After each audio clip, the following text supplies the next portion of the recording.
Bonsoir François. Bonsoir Anne-Claire. Alors, quelle que soit sa majorité, le Premier ministre l'a dit et répété à chacune de ses interventions depuis vendredi, la dette de la France est telle qu'il va falloir faire des économies. C'est vrai, c'est la première épreuve du futur gouvernement Barnier, redresser les comptes de la France, alors que le déficit va dépasser 160 milliards d'euros cette année. Il faut donc trouver une vingtaine de milliards d'économies ou de recettes supplémentaires. Dans le viseur, les remboursements de l'assurance maladie, notamment celui des transports sanitaires, dont le coût dérape. Les aides versées aux entreprises pour les contrats d'apprentissage, qui vont être réduites, et peut-être aussi l'indexation des retraites sur l'inflation, qui pourrait être décalée de quelques mois en 2025. Et, immanquablement, de nouveaux impôts.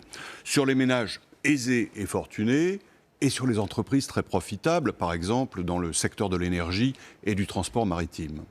Si nous en sommes là, c'est qu'entre 2019 et 2023, la dette publique française s'est envolée, plus 12,5% par rapport à la richesse nationale.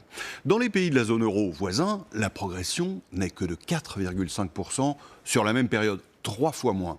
Alors que ces pays ont connu, comme nous, le Covid et la crise énergétique. La France a donc dépensé près de 250 milliards de plus que la moyenne européenne sur ces 4 ans. C'est la facture des années Macron et du quoi qu'il en coûte qui arrive dans nos boîtes aux lettres. Merci beaucoup François pour ces